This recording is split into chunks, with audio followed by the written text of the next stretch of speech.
देटाच्या हृदयाला दरारून घाम फुटावा अशी ती एक भयानक रात्र होती। ही कथा पूर्णतः काल्पनिक आहे। पांडवांना अख्खं गाव पालतं घातलं। गावातली सगळी हॉटेलं, किराणा दुकान, खेळण्याची दुकानं सगळं बघून झालं होतं, पण राम्या काही दिसला नाही। राम्या साधारण 7 वर्षाचा त्याच्या आई वडिलांसोबत ऊस तोडणीसाठी त्याच्या गावापासनं खूप लांब आला होता आणि एक दिवस तो कुठंच दिसेना म्हणून त्याला सगळी शोधत होती। त्याची आई रखमा तर भानावरच नव्हती। तिची तहानभूक विसरून ती राम्याच्या वाटेकडे डोळे लावून बसली होती। वडील पांडवा त्याला शोधायला गावात गेले होते। पांडवा बघत बघत गावाच्या वेशीच्या पुढे आला। तिथं त्याला एक खूप मोठं आंब्याचं झाड दिसलं आणि त्याला आठवलं की राम्यानं काल आंब्यासाठी हाट केला होता, पण जवळपास कुठंच आंब्याचं झाड नव्हतं, त्यामुळे त्याला आंबे मिळाले नाहीत। त्यामुळे तो थोडा नाराज होता। पांडवा म्हणाला, आंबा असेल तर बघू राम्या। खायला लय दसका घेतला होता पोरानं, म्हणून तो आंब्याच्या झाडाजवळ जाऊ लागला। जसा जसा तो झाडाच्या जवळ जात गेला त्याला दिसलं की तिथं ते झाड खूपच विद्रूप आणि विचित्र होतं। आकारहीन फांद्या, आजूबाजूला मोठं आग्यामऊ आणि दुसऱ्या बाजूला गुबाड। हे सगळं कमी होतं की काय म्हणून त्या झाडाखाली कुत्री रडत होती। त्याला तिथे एक विचित्र गोष्ट दिसली। खूप सारं कावळं तिथं घोळका करून उडत होतं। हा काय प्रकार आहे हे पाहण्यासाठी तो थोडा पुढं आला। त्या परिसरात एक वेगळाच गारवा होता।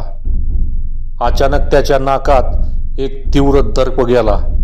तसा त्यानं गळ्यातला गामजा नाकावर धरला आणि पाहतो तर काय, एक कुत्रा मरून पडलेला आणि त्याच्या भोवती कावळं चोच मारून त्याचं मांस खात होती। रक्ताच्या थारोळ्यात पडलेले ते कुत्रं आणि अर्धवट खाल्लेलं त्याचं शरीर बघून, ते चित्तथरारक दृश्य पाहून पांडवा लय घाबरला। त्याला काही सुचना। तो जीवाच्या आकांतानं पळायचा प्रयत्न करत होता, पण सगळं निरार्थक होतं। एक अदृश्य शक्ती त्याला मागं खेचत होती। त्याला अशक्तपणा जाणवू लागला।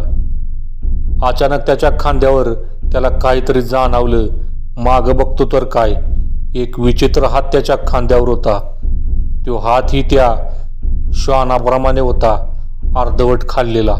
ते भूत होतं की कावळ्याने इजा केलेला माणूस काहीच कळत नव्हतं। त्याचं सगळं शरीर सडलेलं होतं। चेहरा ठिकठिकाणी सडलेला, त्यातून रक्त वाहत होतं। सगळं कावळं त्याच्या भोवती गिरक्या घालत होतं आणि त्याला चोच मारायची तर कधी त्याला पंजानं मारायची, आणि विशेष म्हणजे ती जखम लगेच बरी व्हायची। मगाशीचा तो दर्प यायचाच होता। पांडवाला काही कळेना काय होतंय। तो स्तब्ध होऊन फक्त बघू लागला। कावळं आता पांडूकडे येत होतं। कावळं त्याला चोच मारणार इतक्यात तो मनुष्य, भूत की आणखी काय, म्हणाला थांबा, आणि काय आश्चर्य, सगळं कावळं झाडावर जाऊन बसलं। पांडवा गोंधळात पडला। त्याला काही कळेना काय होतंय, ते काय समजत नव्हतं। तरी त्यानं भीतीचा औंढाळा गिळत विचारलं, कोण तुम्ही? मी रामराव, घे तुझा मुलगा। आतापर्यंत त्या कृती जरा माणसात येत होती, जखमा आपोआप भरत होत्या, आता ही व्यवस्थित झाला होता। इथे आंबे खायला आला होता। मी आजपर्यंत कोणालाही जिवंत सोडलं नाही। जो माझ्या हातीत आला त्याचा शेवट झाला हे नक्की होतं, पण का कुणास ठाऊक मला याला काही इजा करावीशी वाटली नाही। मला हा खूप जवळचा वाटला, जसा माझा मुलगाच आहे असं मला वाटलं। माझा विचार बदलायच्या आधी तू निघून जायला घेऊन। पांडवानं रामाला जवळ घेतलं आणि त्याला कावटाळून घेत तो म्हणाला, आता कुठं आहे तुमचा मुलगा? तुला काय करायचं आहे त्याचं? तुला जीव प्यारा असेल तर निघ लवकर, मी या कावळ्यांना जास्त वेळ थांबवू नाही शकत. तुम्हाला या लेकराचे आण आहे सांगा. पांडवाच्या या वक्तव्यावर रामराव काही बोलू शकला नाही. सांगतो, ही घटना 80 वर्षापूर्वीची आहे. मी माझ्या कुटुंबासोबत या गावात राहत होतो. सुंदर सुशील पत्नी आणि एक गोंडस मुलगा असं आमचं त्रिकोणी कुटुंब. सगळं काही सुरळीत चालू होतं, पण नियतीच्या मनात काहीतरी वेगळंच होतं. मला एक मांत्रिक भेटला. त्यानं मला गुप्तधनाबद्दल सांगितलं. थोडक्यात मांत्रिकानं गुप्तधनाच्या नादाला लावलं. मी नेहमी त्याच्यासोबत राहू लागलो. संसारावर तर जणू तुळशीपत्रच ठेवलं होतं. मी रात्र घरात बाहेर राहायचो. माझा त्याच्यावर आंधळा विश्वास बसला होता. एक दिवस अमावस्याची रात्र पाहून त्यानं मला गावाबाहेरल्या आंब्याच्या झाडाजवळ बोलावलं. तो मला म्हणाला, आज आपल्याला एक विधी करायचा आहे. त्यानं माझ्या पाठीला वरून खाली एक टिळा लावला. मी त्याला विचारलं, पाठीला टिळा का लावलास? आणि तोही वरून खाली. टिळा नेहमी कपाळावर लावतात आणि तो पण खालून वर. तर तो म्हणाला, मी कोणी साधू वगैरे नाही, मांत्रिक आहे. मांत्रिक सैतानाची अशीच पूजा करतो. मी म्हणालो, ठीक आहे. मी जास्त विचार केला नाही, कारण गुप्तधनाच्या लालसेपायी मी आंधळा झालो होतो. त्यानं कसलं तरी पाणी माझ्या अंगावर शिंपडलं. त्यानंतर मी वेगळ्याच ग्लानीत होतो आणि पुढं किती वेळ त्याची पूजा चालू होती काही कळलं नाही. अचानक माझ्या पायाला तिथे ठेवलेल्या उदबत्तीचा चटका बसला आणि मी शुद्धीवर आलो. आणि पाहतो तर काय, माझ्या गळ्यात कवट्याचा हार होता. त्या 7 कवट्या होत्या. माझ्या लक्षात आलं की हा विधी बळीचा आहे आणि हा माझा बळी देणार आहे. त्याच्या बोलण्यावरून कळलं होतं की 8 बळी दिल्यावर सैतान त्याला धन देणार आणि मग 9वा बळी 16 वर्षाच्या कुमारिकेचा दिला की ती अमर होणार. मी शुद्धीवर आलोय हे त्याला कळालं नव्हतं. त्याच्या हातात मोठी तलवार होती. त्यानं माझ्या मानेवर ठेवली, उचलली, पुन्हा ठेवली. असं 7 वेळा करून 8व्या वेळेला माझा शिरच्छेद करणार होता. मी त्याच्याकडे असलेला धारदार चाकू काढला आणि आधी स्वतःचं एक बोट कापलं आणि त्याच्यावर वार करणार इतक्यात माझ्या मानेवर मला काहीतरी गार स्पर्श जाणवला आणि माझं मस्तक त्या कुंडात पडलं. मी मरायच्या आधीच माझं एक बोट कापून वेगळं केलं होतं. त्यामुळं माझा बळी यशस्वी झाला नाही. बळी देण्याचा एक नियम आहे की तुम्ही ज्या जीवाचा बळी देणार आहात त्या जीवाच्या शरीरावर साधा वरकडा पण चालत नाही. शरीर पूर्ण तंदुरुस्त हवं. मी केलेला हा प्रकार पाहून मांत्रिक खूप चिडला आणि त्यानं मला श्राप दिला की ज्या बळीला तू अडथळा आणलास तुला आता वर्षानुवर्ष या झाडाखाली निष्पाप लोकांचं बळी घ्यावं लागतील. माझ्या मृत्यूनंतर त्यानं अजून एका 16 वर्षाच्या मुलीला बळी देण्यासाठी आणलं होतं. पण यावेळी तो पकडला गेला आणि गावकऱ्याने त्याला ठेचून मारला. तो तर गेला, पण मी इथं भटकत राहिलो. वाडवडिलांची सगळी संपत्ती सोडून माझ्या कुटुंबाला हे गाव सोडून जावं लागलं. माझी बायको आणि मुलगा हे गाव सोडून तिच्या माहेरी गेले आणि तेव्हापासून मी त्यांची वाट पाहत इथं भटकतोय. माझा बळी एका नीच कार्यासाठी गेला, त्यामुळे माझ्या भोवती एक कावळ्याचं वलय आलं. तेव्हापासून हा खेळ बरेच वर्ष खेळला जाऊ लागला. एक दिवस एक सिद्ध पुरुष मला भेटला. मी त्यांना मारायचा प्रयत्न केला, पण त्यांच्या अथांग शक्तीपुढे माझा निभाव लागला नाही. मी शेवटी हार स्वीकारून त्यांना मुक्तीचा मार्ग विचारला. तेव्हा त्यांनी मला सांगितलं की तुझा अंत्यविधी झालेला नाही आणि त्यात त्या दृष्ट मांत्रिकाचा श्राप, त्यामुळे तू अडकून पडला आहेस. आजपासून काही वर्षांनी तुझा एक वंशज येईल आणि तुला मुक्त करेल. पांडवा थोड्याशा भरलेल्या आवाजात हुंदकावरत म्हणाला, तुमच्या मुलाचं नाव काय होतं? ज्ञानबा. आणि हे ऐकताच पांडवाने हांबरडा फोडला. ते माझे आजोबा होते, ज्ञानबा रामराव पाटील त्यांचं नाव. म्हणजे तुम्ही माझे पंजोबा आहात. त्यामुळेच तुम्ही माझ्या मुलाला काही इजा केली नाही. माझ्या राम्याचं नाव तुमच्या नावावर ठेवलं होतं माझ्या आज्यानं. काय तू खोटं बोलत नाही ना? हे बघ, मी तुला अभय दिलंय, त्यामुळं माझ्यापासून वाचण्यासाठी तू खोटं बोलत असशील तर खबरदार. रामराव गरजला आणि पांडबा दूर उडून पडला. तो उठत म्हणाला, नाही, म्या खोटं नाही बोलत. मी तुमच्या बायकोचं म्हणजे माझ्या पणजीचं गाव सांगतो, मग तुमचा विश्वास बसल. आडगाव, मुक्काम पोस्ट बीड, तालुका जिल्हा बीड. खरंच तू माझा वंशज आहे. मला किती आनंद होतोय मी शब्दात नाही सांगू शकत. आता मला मुक्ती मिळणार. खूप वाट पाहायला लावलीस लेकरा. सांगा मी काय करू? मी काय बी करायला तयार आहे. एक तर गावच्या दक्षिण दिशेला एक जंगल आहे, त्या जंगलात जा.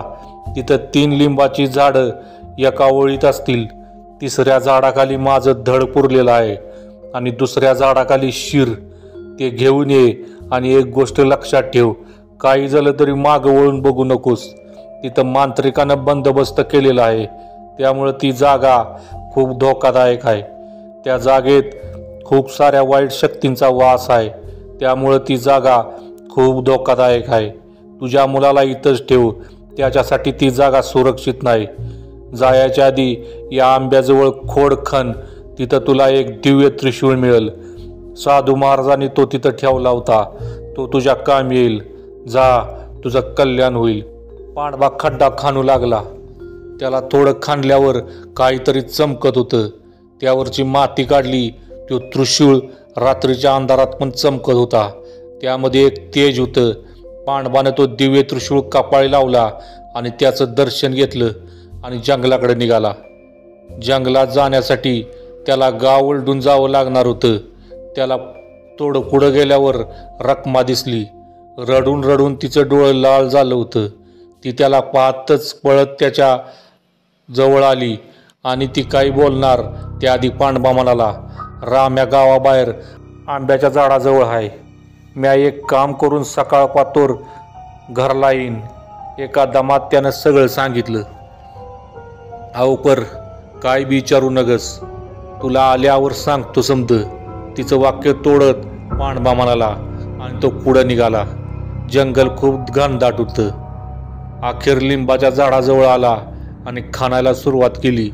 त्याला तिथं एक शिर नसलेला सांगाडा भेटला. त्यानं तो सोबत आणल्या पिशवीत ठेवला आणि दुसऱ्या झाडाजवळ गेला. तिथं त्याला शिर भेटलं. त्यानं तिसऱ्या झाडाखाली खाणताना त्याला कसल्या तरी भांड्याचा आवाज आला. त्यानं अजून खाणलं तेव्हा त्याला एक हांडा दिसला. त्यावर काळा कापडा बांधला होता. त्यानं तो कापडा बाजूला काढला. त्यात एक कवटी होती. ही कुणाची असेल असा ती विचार करत होता. अचानक ती कवटी खूप गरम होऊ लागली. इतकी गरम की ती हातात धरू शकत नव्हता. त्यानं पटकन कवटी खाली टाकली आणि बाजूला थांबला. त्यातून आग बाहेर येत होती. तो घाबरून पळाला. थोडं पुढं गेल्यावर त्याच्या लक्षात आलं की त्याची पिशवी विसरली.